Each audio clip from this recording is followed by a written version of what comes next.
Olá, queridos. Eu gostaria de compartilhar com vocês alguns textos aqui da Palavra de Deus, onde o Senhor nos ensina sobre o socorro ao necessitado, ajuda aquele desvalido, aquele carente. E são vários textos na Palavra de Deus que falam sobre o socorro ao necessitado, ajuda aos pobres. Mas o texto que eu gostaria de iniciar essa nossa conversa se encontra aqui no Salmos 41. Eu vou ler Salmos 41, do versículo 1 ao 3. E o Senhor fala assim: Bem-aventurado o que acode ao necessitado. O Senhor o livra no dia do mal. O Senhor o protege, preserva-lhe a vida e o faz feliz na terra. Não entrega à discrição dos seus inimigos. O Senhor o assiste no leito da enfermidade. Na doença, tu lhe afofas a cama. Esse texto fala diretamente disso que eu falei, do socorro ao necessitado. Mas ao meditar sobre esses versículos, algo me chamou a atenção, algo pulou aqui das folhas da Bíblia e me chamou muita atenção. A quantidade de promessas e de bênçãos, e vamos chamar assim de bônus, concedidos àquele que se compadece do necessitado, que socorre o necessitado. Aqui são tantas promessas, né? Praticamente aqui 7 promessas, onde fala que o Senhor o livra no dia do mal, o protege, preserva a vida, faz feliz na terra, livra dos seus inimigos, não entrega a descrição dos inimigos, assiste na enfermidade, afofa a cama na doença. Então, embora pareçam sinônimos algumas coisas, como proteger, preservar a vida, eu penso que mais do que uma redundância ou uma mera repetição, essa é uma figura de linguagem comum desses livros, tidos como livros de sabedoria, eu penso que mais do que repetição, eu prefiro pensar como ênfase, como Deus destacando algo, dando valor diferenciado a algo. É claro que todos os mandamentos do Senhor, todos eles merecem, têm o seu valor, né? Merecem a guardar em nossos corações e praticá-los. E muitos desses mandamentos Deus dá carregando uma promessa. Ele dá uma direção e dá uma promessa. Isso é feito àquele que honra os seus pais, terá longa vida durante a terra. No próprio Sermão do Monte, conhecido Sermão do Monte, Mateus 5, Jesus fala: os misericordiosos alcançarão misericórdia, aquele que faz isso receberá aquilo. Há promessas, mas eu não me lembro de ter visto assim tanta promessa junta, com tanta densidade, em uma palavra sobre aquele que acolhe o necessitado. Embora não está nem falando assim como mandamento, né? Fala assim: bem-aventurado o que acode ao necessitado. Ele está dizendo que é feliz aquele que acolhe o necessitado. E dá então essa quantidade de promessas, de bônus aqui para esse que assim o faz. Quando eu li esse texto, eu imediatamente me lembrei de outras situações, né, que fala sobre o socorro aos necessitados, e eu não tive como fugir de um texto do Novo Testamento onde isso está muito explícito, né? No capítulo 2 de Atos, há um relato de como é que vivia a igreja primitiva. E uma das coisas que fala a partir do Atos 2, 42, a partir do 42 começa a falar do padrão de vida das pessoas, né? Na comunhão, nas orações, na doutrina dos apóstolos, eles perseveravam, tinham temor, viam os milagres e sinais. Aí o versículo 44 e 45 falam assim: todos os que creram estavam juntos e tinham tudo em comum. Vendiam suas propriedades e bens, distribuindo o produto entre todos, à medida que alguém tinha necessidade. Então, aqui é um exemplo claro, né, de uma aplicação prática desse socorro. Surgiam necessidades que eram supridas. Se a gente passar uma página da Bíblia, no capítulo 4, a partir do versículo 32, que é quase que uma repetição dessas práticas da igreja primitiva, no 4:32 de Atos, fala assim: da multidão dos que creram, eram um o coração e a alma. Ninguém considerava exclusivamente sua nenhuma das coisas que possuía. Tudo, porém, lhes era comum.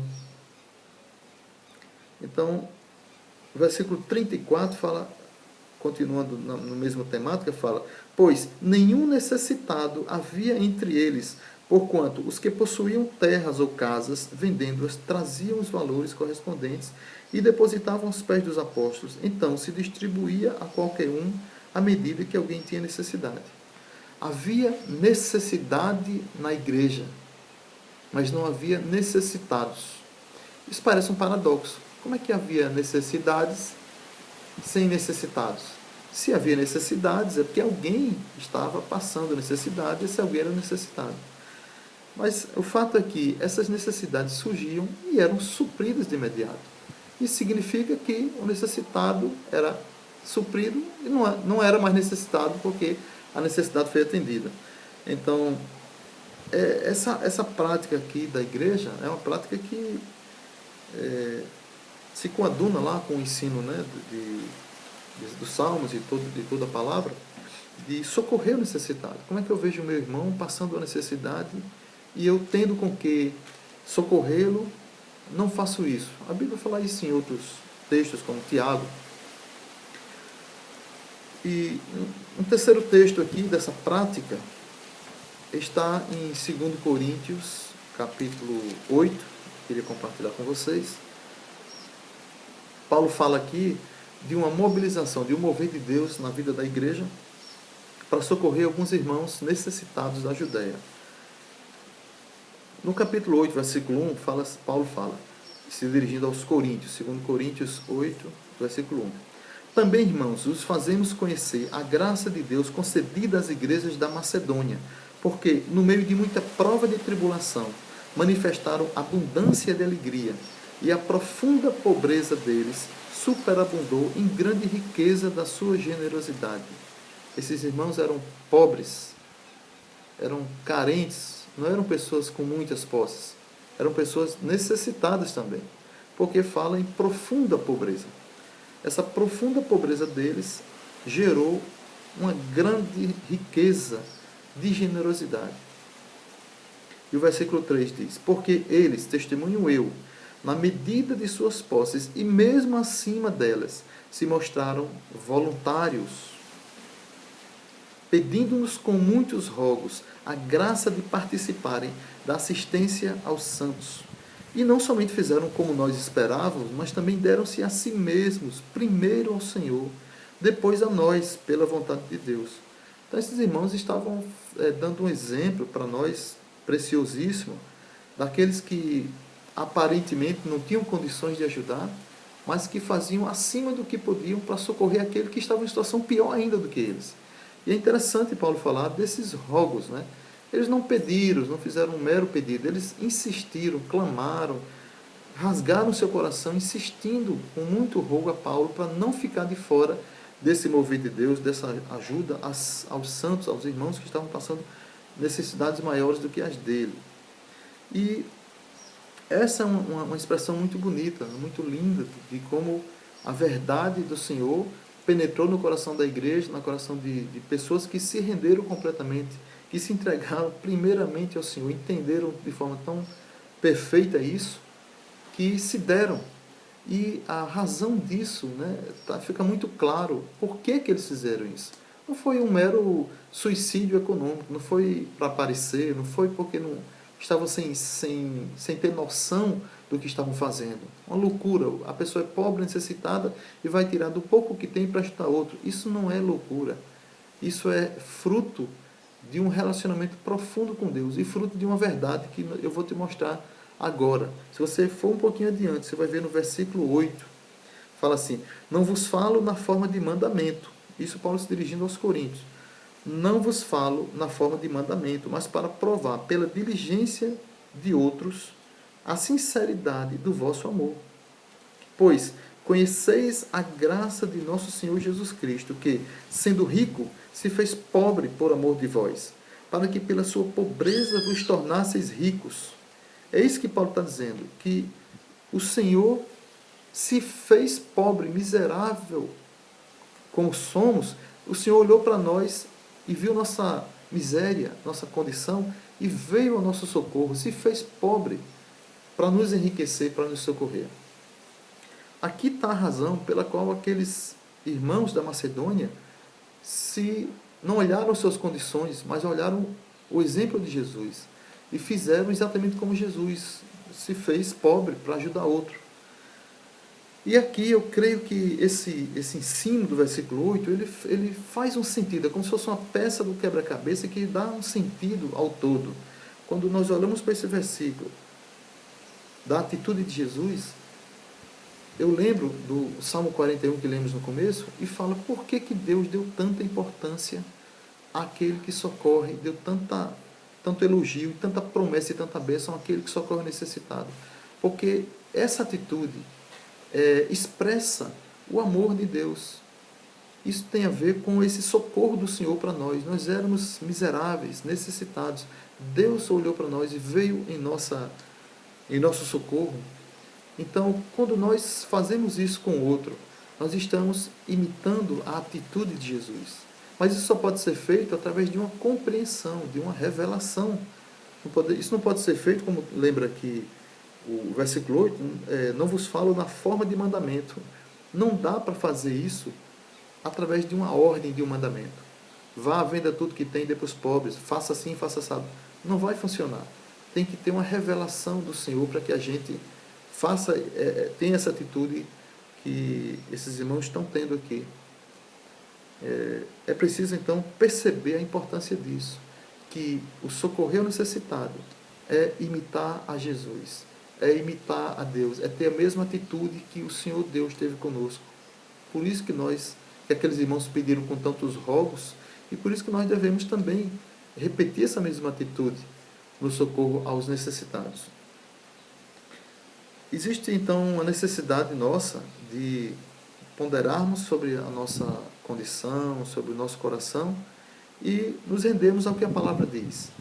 Isso, de novo, não é forma de mandamento, mas é necessário que cada um sonde seu coração, como diz o salmista no Salmo 139. Aliás, pedir para que Deus sonde seu coração, para ver se tem alguma coisa aí para ser ajustada em relação a isso, né? Eu dou um testemunho particular, pessoal. Certa vez estava ouvindo um testemunho de Xande, aquele irmão que trabalha no Níger, socorrendo crianças e famílias em extrema miséria global, o país com a pior condição de vida humana no planeta. E esse irmão estava falando, dando um testemunho da obra lá, mas ele teve algo que ele falou que me marcou muito. Ele falou de como ele ficava indignado e angustiado ao chegar no Brasil e ver pessoas reclamando da comida, da roupa, das coisas que tinham, e muitas vezes deixando comida, estragando comida. E aquilo deixava muito indignado com as pessoas vivendo um padrão e reclamando dele. De imediato, eu caí num pranto, o Senhor me trouxe a um quebrantamento muito grande, uma vergonha muito grande, uma consciência das minhas deficiências nisso. E de imediato chorei, clamei muito ao Senhor, e a minha oração era uma só, era lembrando das palavras de Jesus, que diz que não deveríamos ajuntar tesouros sobre essa terra. Meu coração clamou, eu clamei aos prantos, e meu coração estava muito quebrantado, e pedindo com muito rogo ao Senhor: Senhor, não me permita ser um acumulador, não me permita acumular, não me permita pensar em mim e não ver o outro, não ver a necessidade do outro. Em nome de Jesus, não me permita ser um acumulador. Falei isso de forma muito forte, isso me tocou bastante. E de imediato eu passei um pouco para uma ação prática, porque eu via que tinha que fazer alguma coisa, mínima que fosse.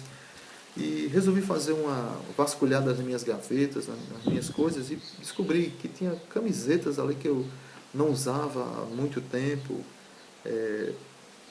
calçados, algumas coisas que eu tinha em casa e que estavam literalmente sendo acumuladas. Nem eu usava, nem outra pessoa usava. E aquilo me trouxe muita vergonha, muita culpa, e eu juntei a quantidade lá que eu tinha para descartar essas camisetas. Não eram camisetas que não prestavam mais, eram camisetas que eu não usava ou raramente usava. e que era mais do que o que eu precisava, na verdade. E eu resolvi então fazer uma doação, a quantidade de camisetas que eu juntei lá, e fiz e levei para alguém que com certeza ia fazer um bom uso delas e tinha necessidades, com certeza fez isso. Eu digo isso não como um exemplo excelente, eu digo isso como um exemplo até vergonhoso. Vou explicar por quê. Porque o que eu estava fazendo ali foi o que aquela multidão fez diante de Jesus, quando colocavam moedas no gasofilácio, e Jesus não elogiou aquelas pessoas, não, pelo contrário, ele disse: essas pessoas estão dando do que está sobrando, eles estão dando do excesso.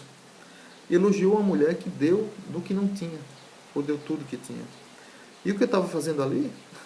Eu estava dando da sobra, estava dando daquilo que estava sobrando. E eu entendia que tinha que fazer aquilo e fiz, mas eu digo isso que é algo mínimo, tá? Algo mínimo, não estou dizendo isso aqui de maneira nenhuma, isso pode ser colocado como sendo algo elogioso. Eu não acho que merece elogio, porque Jesus não elogiaria. Mas entendo que de alguma forma precisamos fazer algo prático. Aqui no versículo 11, ainda de 2 Coríntios 8, Paulo fala assim: completai agora a obra começada, para que, assim como revelastes prontidão no querer, assim a leveis a termo, segundo as vossas posses. Então, após colocar diante do Senhor, após sondar o coração diante do Senhor, e após ter um arrependimento por alguma atitude que você perceba que precisa ter, é preciso então fazer algo prático. E o que eu fiz ali foi mínimo, mas era alguma coisa, eu tinha que fazer alguma coisa, e quero fazer muito mais. E o que Paulo está dizendo assim, não basta ter a prontidão no querer. Entendi que eu preciso dividir, que eu preciso socorrer, tá? Então, não é só o entendimento mental, uma disposição somente intelectual, mas tem que ter uma prontidão no querer que vai a termo, que vai à prática, que é posta em prática. E eu penso que nós precisamos fazer isso. Nós precisamos entender, primeiro, a necessidade, precisamos reconhecer a necessidade de arrependimento do nosso coração e precisamos fazer algo prático. Como é que nós podemos fazer isso? Olhando. Certa vez, Evangival, nosso Vanginho, falou que Jesus, vendo as multidões, se compadecia dela. E ele falou que às vezes a gente não se compadece porque a gente não vê. Quando a gente vê, o nosso coração é levado a se compadecer. E eu creio que nós precisamos ir atrás disso, né? Sondar nosso coração e tomar conhecimento das necessidades dos nossos irmãos, daqueles que nos rodeiam, tá? Existe um provérbio aqui que eu queria encerrar com ele, que se encontra em Provérbios 29, versículo 7. Aqui é dito da seguinte forma: informa-se o justo da causa dos pobres, mas o perverso de nada disso quer saber. O justo, ele se informa da causa dos pobres, dos necessitados. O perverso não quer saber disso. Ele oculta o seu olhar dessas coisas. O perverso vai atrás para querer saber a necessidade, para socorrer. Eu também confesso com muita vergonha que em algumas situações, o tipo de moradia que eu tenho, que é casa, estou sujeito a alguém às vezes bater na porta, alguém pedir uma esmola, uma ajuda, e eu confesso com vergonha que em algumas dessas vezes eu não quis saber. Eu ignorei, eu me ocultei, eu não dei atenção. E eu digo isso para vergonha, porque dessa forma, ao me esconder, ao fazer de conta que não estou em casa, eu não querer ouvir, eu não querer atender, eu estou agindo como perverso. Eu estou me igualando com o perverso. Eu não estou me igualando com aquele que vai atrás, com aquele que é proativo, se informa da causa dos pobres. Eu estava agindo como um perverso. Mas eu já confessei isso publicamente diante de Deus e tenho lutado para não repetir esse tipo de atitude. Mas entendo que nós podemos ir atrás. Existem irmãos, existem instituições, existem situações diversas onde nós podemos socorrer, onde nós podemos dividir o que temos, podemos juntar nossos esforços e socorrer irmãos, situações diversas no mundo, irmãos que estão se dando, se doando, se desgastando, investindo sua vida no socorro aos necessitados. E nós podemos dividir essa carga com esses irmãos, socorrendo da mesma forma. Eu creio, queridos, que nós devemos, dessa forma, buscar ter essa prática, essa atitude e essas ações em nosso coração. Não em troca daquelas bênçãos, daqueles bônus que o Salmo 41 fala. Não por causa daquelas bênçãos, mas porque dessa forma nos identificamos com aquele que é o nosso modelo, com Jesus. Passamos a ter o mesmo coração que Jesus tinha, que se deu por nós, que socorreu a nossa necessidade. E nós, como discípulos de Jesus, devemos ter a mesma atitude e as mesmas ações. Que Deus nos abençoe e nos conduza a essa prática e a esse estilo de vida. Deus abençoe.